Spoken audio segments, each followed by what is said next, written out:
आप सभी का बहुत बहुत स्वागत है मेरे इस YouTube चैनल में। आज इस वीडियो में हम लोग बात करेंगे छत्रपति शिवाजी महाराज के संक्षिप्त इतिहास पर। मतलब हम लोग एकदम ज़्यादा डिटेल में नहीं जाएंगे, जो भी इम्पोर्टेंट फैक्ट है ना, जहाँ से अक्सर क्वेश्चन पूछा जाता है, उन्हीं चीज़ों पर हम लोग जो है फोकस करेंगे। तो छत्रपति शिवाजी महाराज से रिलेटेड काफ़ी सारे क्वेश्चन पूछे जाते हैं, तो आप लोग वीडियो को एंड तक ज़रूर देखिएगा और अच्छा लगे तो लाइक और शेयर भी करिएगा। चलिए वीडियो को स्टार्ट करते हैं। तो छत्रपति शिवाजी महाराज जो कि मराठा साम्राज्य के संस्थापक थे, तो इनके बारे में, इनका जन्म जो है 19 फरवरी 1627 को हुआ था। काफ़ी बार पूछा गया है, वैसे डेट जो है ना थोड़ा सा कंफ्यूज करता है, कुछ स्थानों पर आपको कुछ दूसरा भी देखने को मिलेगा, लेकिन 19 फरवरी 1927 इसको जो है अधिकतर इतिहासकार मान्यता प्रदान करते हैं। इनके जन्म स्थान की बात करें तो पूना जो है ना, इनके पिता को जागीर के रूप में प्राप्त हुई थी पूना। तो पूना के निकट शिवनेरी नामक एक पहाड़ी दुर्ग पर इनका जन्म हुआ था। तो ये जो दुर्ग है ना, इसको शिवनेरी का दुर्ग भी बोला जाता है। और ये जो क्षेत्र है ना, जुन्नार क्षेत्र के अंतर्गत भी आता था, तो इसको जुन्नार का क्षेत्र भी बोला जाता है। तो पूना के निकट शिवनेरी नामक पहाड़ी दुर्ग पर। अब इनका जो नाम है ना, जो शिवाजी नाम पड़ा है, वो उस शिवनेरी नामक जो पहाड़ी, जो वहाँ दुर्ग था ना, किला था, तो वहाँ पर एक मंदिर था, शिवनेरी माता का मंदिर। इसी कारण से इनका जो नाम है शिवाजी रखा जाता है, तो ये भी ध्यान रखेंगे। इनके पिता की बात करें तो शाहजी भोसले थे इनके पिता। इनकी माता थी जीजाबाई। इनके जो पिता थे, इन्होंने ना दूसरी शादी कर ली बाद में, मतलब जो जीजाबाई थी इनकी पहली पत्नी थी, उसके बाद वो दूसरा विवाह कर लेते हैं और अपने पहली पत्नी से अलग रहने लगते हैं। तो एक तरह से जो छत्रपति शिवाजी महाराज हैं, वो बचपन में अपने पिता से अलग रहे थे, लेकिन इनके पिता ने इनको पूरी तरह से बिसरा नहीं दिया था, भुला नहीं दिया था। इनके जो पिता थे ना, शाहजी भोसले, उन्होंने छत्रपति शिवाजी महाराज को पूना की जागीर की जिम्मेदारी सौंप दी थी और उनके संरक्षक के रूप में दादाजी कोंडदेव को नियुक्त किया था। किन्होंने? शाहजी भोसले ने। तो ये जो दादाजी कोंडदेव है ना, ये छत्रपति शिवाजी महाराज के संरक्षक थे जब शिवाजी पूना की जागीर संभालते थे। तो उस टाइम पर ये जो है इनका संरक्षक हुआ करते थे। अच्छा, काफ़ी सारे बच्चे जो हैं कंफ्यूज होते हैं कि ये जो दादाजी कोंडदेव हैं छत्रपति शिवाजी महाराज के दादा थे, मतलब कि शाहजी भोसले के पिता नहीं। शाहजी भोसले के जो पिता थे ना, उनका नाम था मालोजी भोसले। ये तो भाई संरक्षक थे, जिनको कि शाहजी भोसले ने शिवाजी के संरक्षक के रूप में नियुक्त कर रखा था। आगे बढ़े तो आगे देखिएगा, पिता से पूना की जागीर प्राप्त हुई। काफ़ी बार पूछा गया है, मैंने बताया अभी पीछे। शिवाजी ने मावल प्रदेश के वीरों को प्रेरित कर उनके सहयोग से सेना संगठित की। मावल प्रदेश, ये जो पूना है ना, उसके आसपास काफ़ी सारी पहाड़ियाँ थी, हैं अभी भी। तो उन पहाड़ियों में जो लोग रहा करते थे उनको मावल कहा जाता था, उस क्षेत्र को मावल प्रदेश कहा जाता था, तो वहाँ के लोगों को मावल कहा जाता था। तो ये काफ़ी वीर होते थे, साहसी होते थे। भाई पहाड़ी क्षेत्रों में रहने वाले लोग थोड़े से वीर और साहसी होते ही हैं। तो शिवाजी महाराज ने क्या किया, इनको जो है प्रेरित किया और इनके सहयोग से सेना का संगठन शुरू किया। और इन्हीं के सहयोग से ना छत्रपति शिवाजी महाराज फिर एक के बाद एक किले जीतना शुरू कर देते हैं। सर्वप्रथम पूना की जागीर को सशक्त किया, जिसके लिए आसपास के दुर्गों पर विजय प्राप्त किया। तो देखो, जो शिवाजी महाराज थे, ये इनके जो पिता थे, भाई कोई बहुत बड़े राजा महाराजा नहीं थे, छोटे से जागीर के जागीरदार थे पूना के। तो पिता से जो पूना की जागीर प्राप्त हुई थी, उसको सशक्त करने के लिए, उसको सुदृढ़ करने के लिए शिवाजी महाराज ने जो है सबसे पहला प्रयास किया कि सबसे पहले जो अपने पास है उसको सशक्त कर लो, उसको मजबूत कर लो, उसके बाद जो है दूसरी तरफ आप हाथ फैलाओ। तो शिवाजी महाराज ने जो है सबसे पहला काम क्या किया, पूना की जागीर को सशक्त करना शुरू किया। इसके लिए उन्होंने जो है पूना के आसपास के जो दूसरे छोटे मोटे दुर्ग थे, किले थे, उनको जीतना आरंभ कर दिया। और इस कार्य में उनका सहयोग किसने किया? मावल प्रदेश के वीर सैनिकों ने। शिवाजी द्वारा जीते गए दुर्ग, तो छत्रपति शिवाजी महाराज ने तोरना का किला जीता, कोंढाणा का किला जीता। ये जो कोंढाणा का किला है ना, इसको बाद में सिंहगढ़ के नाम से जाना गया, मैं बताऊंगा। पुरंदर का किला जीता, जहां पर पुरंदर की प्रसिद्ध संधि होगी शिवाजी महाराज और जयसिंह के बीच। उसके बाद देखिएगा, मुरुम्बगढ़ का किला, जाम्बली का किला, प्रतापगढ़ का किला, जुन्नार का किला, ये सब किला जो है छत्रपति शिवाजी महाराज एक के बाद एक जीतना शुरू कर देते हैं और अपनी शक्ति को बढ़ाना आरंभ करते हैं। अब देखिएगा, जो छत्रपति शिवाजी महाराज जिन किलों पर फतह हासिल कर रहे थे, भाई वो किले आसमान से तो नहीं आ रहा था ना, वो उन किलों पर पहले से ही किन्हीं का अधिकार रहा होगा। तो उस समय दक्षिण में क्या था कि जो बीजापुर है, अहमदनगर है, वैसे तो अहमदनगर का पतन हो चुका था इस समय तक। बीजापुर, गोलकुंडा, मुगल, ये तीन जो है महत्वपूर्ण शक्तियां थी दक्षिण में, विशेष करके मुगल और बीजापुर, इनके साथ जो है छत्रपति शिवाजी महाराज का टक्कर होता है। तो छत्रपति शिवाजी महाराज ने जिन किलों पर अधिकार किया वे किले किनके थे? तो बीजापुर के सुल्तानों के थे और मुगलों के थे। तो जाहिर सी बात है, जब बीजापुर के किलों को आप जीतोगे, शिवाजी महाराज जीतेंगे, तो बीजापुर के जो सुल्तान है वो परेशान होंगे ही होंगे और शिवाजी महाराज के विरुद्ध कोई कार्यवाही अवश्य करेंगे। तो यहां पर क्या होता है, जो बीजापुर का सुल्तान है ना, वो देखता है कि भाई कोई है जो हमारे किलों को एक के बाद एक जीतता जा रहा है, उस पर अधिकार कर रहा है। तो पता लगाते हैं कि भाई ये तो कोई शिवाजी करके है, पूना का जागीरदार है, इस तरह से। तो बीजापुर की तरफ से ना अफजल खां को छत्रपति शिवाजी महाराज के विरुद्ध लगाया जाता है। अफजल खां जो कि एकदम हट्टा खट्टा था, काफी लंबा चौड़ा था, ऐसा बताया जाता है। और अफजल खां ये बिल्कुल गारंटी देता है कि मैं शिवाजी महाराज को पकड़ करके लाऊंगा, जिंदा या मुर्दा। तो जो अफजल खां है ये फिर निकल पड़ता है छत्रपति शिवाजी महाराज के विरुद्ध। लेकिन यहां पर जो है 1559 में अफजल खां को करारी हार का सामना करना पड़ता है। मतलब जो अफजल खां जो खुद शिवाजी महाराज को मारने का प्लान बना रहा था, लेकिन वो खुद जो है छत्रपति शिवाजी महाराज के हाथों मारा जाता है। होता यह है कि जो अफजल खां और छत्रपति शिवाजी महाराज दोनों की सेनाएं ना आमने सामने होती है। दोनों के पास बहुत बड़ी सेना थी और एक ऐसे स्थान पर ये लोग थे जहां पर अगर युद्ध होगा तो जो हारे या जो जीते, नुकसान दोनों को होगा। तो दोनों जो है युद्ध नहीं चाहते थे, तो संधि के लिए तैयार हो जाते हैं दोनों। और ये जो अफजल खां था ये संधि के बहाने छत्रपति शिवाजी महाराज को मारने का प्लान बना रहा था। और शिवाजी महाराज को इस बारे में पता चल जाता है कि अफजल खां जो है धोखे से शिवाजी को मारने वाले हैं। तो अफजल खां छत्रपति शिवाजी महाराज को मारे उससे पहले छत्रपति शिवाजी महाराज ने ही अफजल खां को मार डाला। और ये जो घटना है ना, अफजल खां के वध के नाम से इतिहास में प्रसिद्ध है। तो अफजल खां जो है मारा जाता है छत्रपति शिवाजी महाराज के विरुद्ध। तो इस तरह से बीजापुर जो शिवाजी महाराज के विरुद्ध सेना भेजी थी या सेनापति को लगाया था, वो जो है मारा जाता है। अब देखिएगा, मुगल सेनापति, जो मुगल थे वो भी छत्रपति शिवाजी महाराज से परेशान थे। तो इस समय मुगल बादशाह कौन था भाई? औरंगजेब। तो औरंगजेब क्या करता है, अपने मामा शाइस्ता खां इसको भेजता है शिवाजी महाराज के विरुद्ध। लेकिन ये जो शाइस्ता खां है इसको भी मुंह की खानी पड़ती है। ये जो है 1660 से, अच्छा ये ना 1759 नहीं है, माफी चाहूंगा, ये 1659 है। यहां पर ये जो 1759 हो गया है ना, ये 1659 है। क्या है ये? 1659। ये जो बीजापुर का अफजल खां का वध वाला, ये 1659 है। तो शाइस्ता खां जो है 1660 से 1663 तक छत्रपति शिवाजी महाराज के विरुद्ध लगा हुआ था। लेकिन एक बार जो है छत्रपति शिवाजी महाराज शाइस्ता खां के ऊपर भीषण आक्रमण कर देते हैं और शाइस्ता खां बड़ी मुश्किल से अपनी जान बचा करके भागता है। तो ये ध्यान रखना। तो शाइस्ता खां भी यहाँ पर जो है असफल हो जाता है। अब देखिएगा, जो छत्रपति शिवाजी महाराज जिन्होंने बीजापुर के अफजल खां को मार डाला 1659 में, शाइस्ता खां को भगा दिया, तो इससे जो है छत्रपति शिवाजी महाराज की शक्ति और उनकी प्रतिष्ठा बहुत ज़्यादा बढ़ जाती है कि भाई ये तो बहुत ज़्यादा शक्तिशाली है। इस तरह से अब जो है शिवाजी महाराज अपनी शक्ति के प्रदर्शन के लिए और साथ ही साथ शिवाजी महाराज को धन की भी आवश्यकता थी। तो ये जो है क्या करते हैं, मुगलों के एक बहुत बड़े व्यापारिक नगर को लूटने की योजना बनाती हैं। ये नगर था सूरत। तो सूरत को जो है 1664 ईस्वी में लूटा जाता है छत्रपति शिवाजी महाराज के द्वारा। यहाँ पर ना ये जो सूरत है काफ़ी रिच, बहुत ज़्यादा अमीर शहर था। यहाँ पर बहुत सारे बड़े बड़े व्यापारी थे, यहाँ तक कि यूरोपीय व्यापारी भी सूरत में रहा करते थे। तो उनको जो है शिवाजी महाराज ने लूटा और बहुत सारा धन संपत्ति प्राप्त किया। लेकिन जो मुगल हैं वो कुछ नहीं कर पाए। मतलब मुगल एक्शन लेते उससे पहले ही छत्रपति शिवाजी महाराज अपना काम करके निकल लिए थे। तो 1764 में सूरत को भयंकर तरीके से लूटा। इसके बाद ना एक बार और सूरत को लूटेंगे। तो सूरत को 2 बार लूटा गया था। तो ये पहली लूट थी।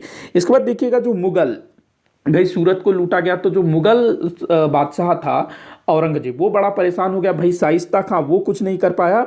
तो अब जो है औरंगजेब क्या करता है, मिर्जा राजा जयसिंह, ये आमेर का राजा था, मिर्जा राजा जयसिंह, इसको जो है शिवाजी महाराज के विरुद्ध भेजा जाता है। ये बड़ा मतलब चालाक आदमी था, बहुत टेढ़ा टाइप का बोलना चाहिए, चालाक और एकदम चालबाज। तो ये जो है कुछ ऐसा करता है कि छत्रपति शिवाजी महाराज जो है पुरंदर के किले में फंस जाते हैं 1764 में।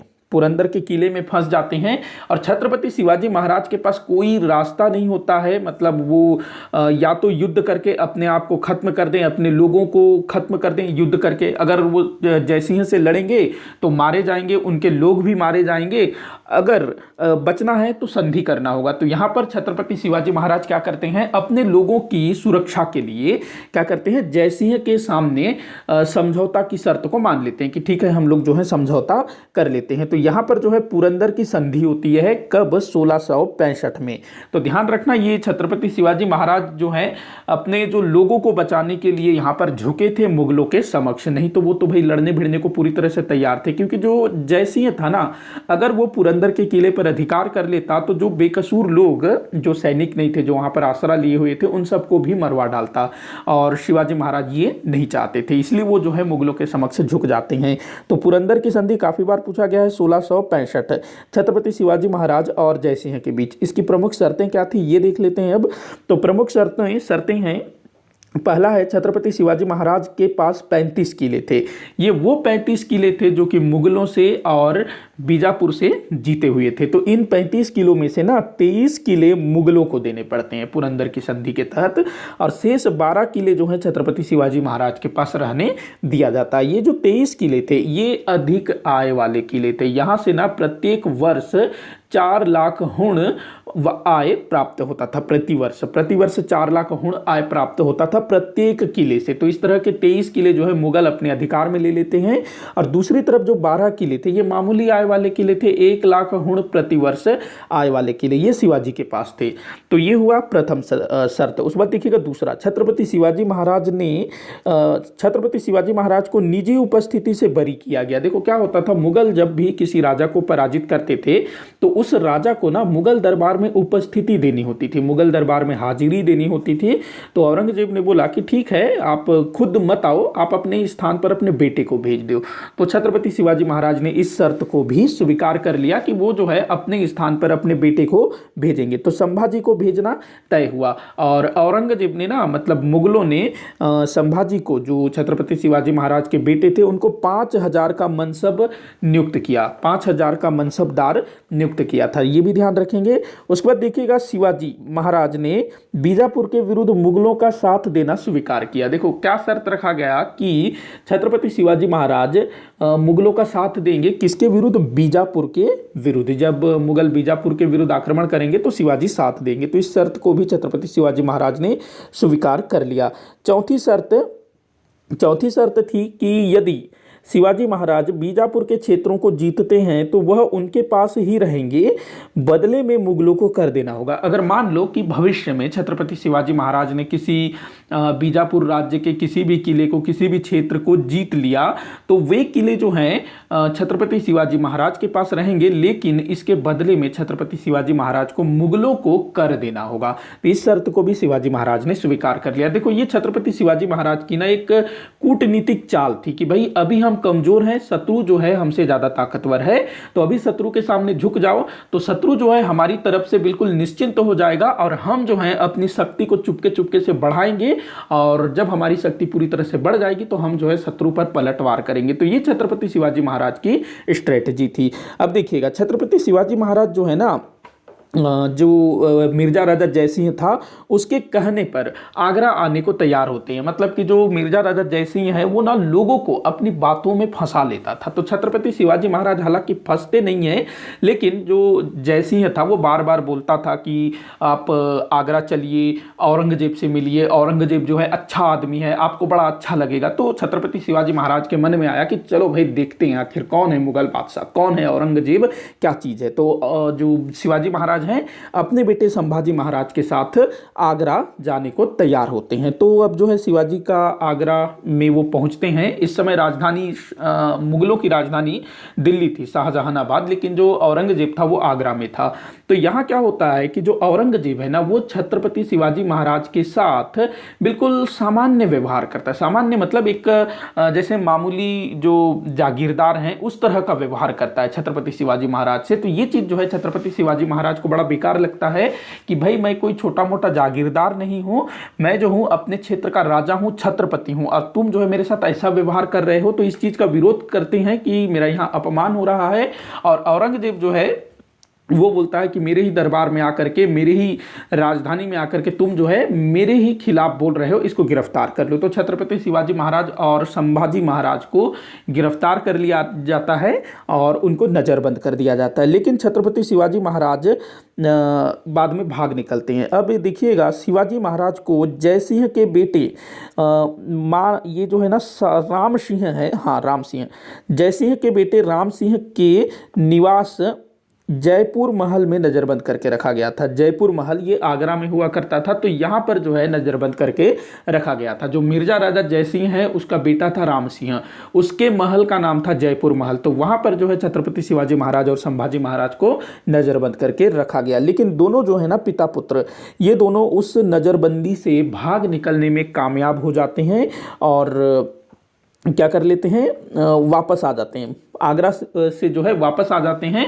महाराष्ट्र। अब देखिए यहाँ पर जो है छत्रपति शिवाजी महाराज फिर से कूटनीति पूर्वक चाल चलते हैं मुगलों के विरुद्ध। आगरा से मुक्त होकर के शिवाजी महाराज क्या करते हैं, ये कूटनीति पूर्वक है, माफी चाहूंगा, ये कूटनीति पूर्वक है, मुगलों की अधीनता स्वीकार कर लेते हैं। मतलब कि आगरा से जब ये भाग करके वापस आ जाते हैं नज़रबंदी से, तो औरंगजेब को एक पत्र लिखते हैं कि मुझसे गलती हो गई, माफ़ कर दीजिए, मैं आपकी अधीनता स्वीकार करता हूँ, इस टाइप से। तो औरंगजेब को भी लगता है चलो माफ़ी मांग रहा है, चलो माफ़ कर देते हैं। तो औरंगजेब भी जो है माफ़ कर देता है और छत्रपति शिवाजी महाराज को राजा की उपाधि देता है। औरंगजेब ने छत्रपति शिवाजी महाराज को राजा की उपाधि दी थी, ये भी ध्यान रखिएगा। तो अब जो है छत्रपति शिवाजी महाराज की तरफ से जो औरंगजेब है वो बिल्कुल निश्चिंत हो गया। औरंगजेब को लगा कि ये जो है अब मुझे बिल्कुल भी परेशान नहीं करेगा। अब यहाँ पर छत्रपति शिवाजी महाराज क्या करते हैं, इस अवसर का लाभ उठाते हैं कि भाई उनके ऊपर अब जो है मुगलों का कोई मतलब दखल नहीं है। जो मुगल हैं बिल्कुल आश्वस्त हो चुके हैं क्योंकि भाई शिवाजी महाराज ने तो बोल दिया कि मैं तुम्हारी अधीनता स्वीकार करता हूँ। तो अब जो है छत्रपति शिवाजी महाराज क्या करते हैं, अपनी शक्ति को सुदृढ़ करने में लग जाते हैं, अपनी सेना वगैरह बढ़ाते हैं, बाकी शक्ति बढ़ाना शुरू कर देते हैं। इसमें लगभग ना 3 साल का समय लग जाता है, लगभग 3 साढ़े 3 साल का समय लग जाता है। देखो आगरा से वापस आए तो लगभग 1667 का समय आ चुका था, तो लगभग 3 वर्ष तक अपनी शक्ति को निरंतर बढ़ाते हैं। और 1770 में छत्रपति शिवाजी महाराज क्या करते हैं, पुरंदर की संधि का उल्लंघन करना शुरू कर देते हैं। और पुरंदर की संधि के उल्लंघन के तहत छत्रपति शिवाजी महाराज ने जिन 23 किलो को मुगलों को सौंपा था ना, 23 किले मुगलों को दे दिए थे, 4 लाख हुण प्रतिवर्ष आय वाले, तो उन किलों को फिर से जीतना शुरू कर देते हैं मुगलों से। मतलब कि 3 साल जो है औरंगजेब को दिखाया कि मैं तुम्हारी अधीनता स्वीकार करता हूं, तुम्हारे सामने झुक गया, इस टाइप से। तो औरंगजेब बिल्कुल निश्चिंत बैठ गया कि चलो मैंने जो है छत्रपति शिवाजी महाराज को अपने अधिकार में कर लिया। लेकिन शिवाजी महाराज इधर चुपके चुपके अपनी शक्ति को बढ़ाने में लग गए और जब उनको लगा कि भाई अब मैं पावरफुल हो चुका हूं, तो वो जो है मुगलों के ऊपर अटैक करना शुरू कर देते हैं और अपने खोए हुए जो प्रदेश थे, जो किले थे, उनको फिर से एक एक करके जीतना शुरू कर देते हैं। सारे किले जीत लेते हैं, सारे 23 किले पुनः जीत लेते हैं औरंगजेब। तो ये ध्यान रखेंगे। एक मूवी आई थी ना, कौन सी मूवी थी, तान्हाजी। तो तान्हाजी में जो दिखाया गया है, जो तोरना का किला, नहीं कोंढाणा का किला, जिसको कि तान्हाजी जीतते हैं, बाद में फिर उस किले का नाम सिंहगढ़ रखा जाता है, तो उसको 1670 में ही जीता गया था। और जो तान्हाजी मालूसुरी थे ना, वो उसी कोंढाणा के किले में वीरगति को प्राप्त हुए थे। तब छत्रपति शिवाजी महाराज ने बोला था कि जो दुर्ग है वो तो हम लोगों ने जीत लिया, लेकिन हम लोगों ने एक सिंह को खो दिया। जो तान्हाजी थे वो बिल्कुल शेर के समान थे, सिंह के समान थे, और उन्हीं के याद में जो है उस किले का नाम जो है सिंहगढ़ रखा जाता है। तो वो ध्यान रखेंगे। अब देखिएगा सूरत की दूसरी लूट, 1770 में ही सूरत को एक बार फिर से लूटा जाता है और मुगल जो हैं इस बार भी देखते रह जाते हैं, कुछ नहीं कर पाते हैं, क्योंकि जो औरंगजेब थे ना, इतनी तेज गति से जाते हैं और लूटपाट करके वापस आ जाते हैं, मुगल कुछ भी नहीं कर पाते हैं। अब देखिएगा जो औरंगजेब है वो फिर मुगल सेनापति मुअज्जम को भेजता है, राजा जसवंत सिंह को भेजता है, दिलेर खां को भेजता है, बहादुर खां को भेजता है। ये जो मुअज्जम है ना, ये औरंगजेब का बेटा था। ये सब भी जो है छत्रपति शिवाजी महाराज का कुछ बिगाड़ नहीं पाते हैं, सब के सब जो है खाली हाथ वापस लौट जाते हैं। अब इसी बीच छत्रपति शिवाजी महाराज अपना राज्याभिषेक करवाते हैं जून 1774 में। डेट जो है अलग अलग किताबों में आपको दो प्रकार के डेट देखने को मिलेंगे, एक तो 6 जून या फिर 16 जून, तो दोनों को आप लोग ध्यान में रखिएगा। तो अपना बाकायदा राज्याभिषेक करवाते हैं विधि विधान से। तो इनका जो राज्याभिषेक करवाया था वो थे श्री विश्वेश्वर गंग भट्ट, श्री विश्वेश्वर गंग भट्ट। लेकिन इनके राज्याभिषेक के कुछ ही दिनों के पश्चात इनकी माता जीजाबाई का निधन हो जाता है। इसी कारण से इन्होंने जो है फिर से तांत्रिक विधि से अपना राज्याभिषेक करवाया था। तो 2 बार राज्याभिषेक हुआ था, एक बार जो है तांत्रिक विधि से। इसके बाद राज्याभिषेक के पश्चात जो छत्रपति शिवाजी महाराज थे इन्होंने मुगलों पर आक्रमण किया, मुगलों के साथ युद्ध किया, बीजापुर के साथ युद्ध किया, अंग्रेजों के साथ भी युद्ध किया, पुर्तगालियों के साथ भी युद्ध किया, जंजीरा के सिद्दियों के साथ भी छुटपुट संघर्ष हुए और अधिकतर में ना शिवाजी महाराज ने जीत हासिल की। तो मुगल भी इनके सामने टिक नहीं पाते थे, बीजापुर भी टिक नहीं पाए, जो अंग्रेज थे पुर्तगाली थे उनको भी इन्होंने धूल चटाया था। उसके बाद देखिएगा कर्नाटक का अभियान। जो छत्रपति शिवाजी महाराज का राज्याभिषेक के बाद जो सबसे बड़ा अभियान था ना वो कर्नाटक का अभियान था। कई बार पूछा भी गया है कि राज्याभिषेक के बाद छत्रपति शिवाजी महाराज का कौन सा बड़ा अभियान था, तो कर्नाटक का अभियान। तो इस कर्नाटक के अभियान में तुंगभद्रा नदी से कावेरी नदी तक का तटीय प्रदेश शिवाजी के अधिकार में आ गया। तुंगभद्रा नदी और कावेरी नदी के तट वाला जो भाग है, समुद्र तट वाला जो भाग है वो सारा जो है आ गया इनके अधिकार में। इसमें जिंजी, बेल्लोर जैसे दुर्ग शामिल थे। तो इस तरह से छत्रपति शिवाजी महाराज ने अपनी शक्ति को बढ़ाया और 3 अप्रैल 1680 में मात्र 53 वर्ष की आयु में छत्रपति शिवाजी महाराज का निधन हो जाता है। इसके बाद इनके उत्तराधिकारी होते हैं संभाजी महाराज। तो इस तरह से छत्रपति शिवाजी महाराज ने मराठा साम्राज्य की नींव रखी, जिसको कि आगे इनके पुत्रों ने बनाए रखने की कोशिश की। फिर पेशवा आते हैं जिसको हम लोग आने वाले किसी वीडियो में पढ़ेंगे। तो ये था छत्रपति शिवाजी महाराज का एक संक्षिप्त परिचय, जहां से अक्सर क्वेश्चन वगैरह पूछा जाता है। तो आप लोग कमेंट करके बताइएगा कि वीडियो कैसा लगा।